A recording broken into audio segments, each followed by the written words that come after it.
मां के चरणों में श्रद्धा के सुमन अर्पित करते हैं और ईश्वर से प्रार्थना करते हैं, हे परमपिता परमेश्वर, इस मृत आत्मा को अपने चरणों में उचित स्थान दे। इन्हीं शब्दों के साथ आज की सभा की अध्यक्षता कर रहे परम आदरणीय अध्यक्ष महोदय, हमारे समाज के सिरमुकुट मंच पर आसीन समस्त लोग, चाहे जिस संगठन से जुड़े हो, सबका हृदय से अभिनंदन वंदन करता हूँ।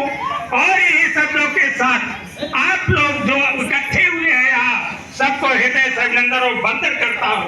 मैं बधाई देता हूँ उस परिवार को जिसने आज इस विषम परिस्थिति में, इस घड़ी में जहाँ पे सनातनी बात चल रही है, उनके अंदर ये हिम्मत आई कि हम 13वीं का बहिष्कार करेंगे।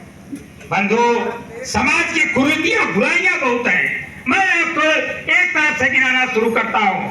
पहली बात इसी बात पर लीजिए, माता पिता की 13वीं के लेकर के, अगर किसी माता पिता के 4 बेटे हैं तो जब वो बूढ़े हो जाते हैं तो हमारे भाई लोग करते क्या है कि तुम माई के ले ले, हम बाबू को ले ले, जे रकम मजबूत होते वो का कहने हमारे रही।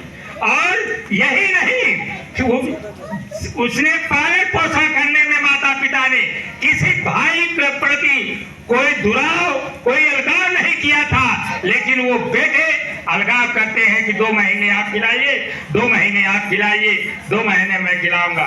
धिक्कार है ऐसे बंधुओं को जो कि माता पिता को इस तरफ बांध देते हैं और अपने स्वार्थ में आकर के कितने लोगों को मैंने ये देखा है कि हमारे समाज की कुरीतियां हैं। अगर पिता सर्विस करता रहा तो उसका बेटा उसकी हत्या करा दिया और स्वयं तो जेल में चला गया और उसकी नौकरी भी नहीं। दूसरी बात, मैं आप लोगों से शिक्षा की बात कर रहा हूं। शिक्षा के लिए तो जिम्मेदार हम बड़े लोग हैं। कहते बहुत है कि शिक्षा बढ़े, बच्चों को पढ़ाए, लेकिन हम अपने बेटे को कहते हैं कि चल बैठ करके पढ़ो और हम 4 आदमी बाहर बैठकर गप आते हैं। तो हमारा बेटा वो पढ़ेगा? कतई नहीं पढ़ेगा, वो हमारी बातों को सुनेगा। तो मैं निवेदन करता हूं अपने बुजुर्गों से, अपने नौजवान साथियों से कि आप लोग स्वयं शिक्षा को आगे ले जाने के लिए सजग हो जाइए। और मैं उन नौजवान बच्चों से भी अपील करना चाहता हूं कि जो ये कहते हैं बजरंगबली में हाई स्कूल पास हो जाऊंगा, 5 किलो लड्डू चढ़ाऊंगा, दुर्गा माई तो काई करो, सरस्वती माई कराएगी, ये धिक्कार है ऐसे लड़कों को। हिम्मत रखो, अगर हिम्मतें मरते खुदा तुम्हारे अंदर हिम्मत है तो तुम्हारी सहायता ईश्वर स्वयं करेगा।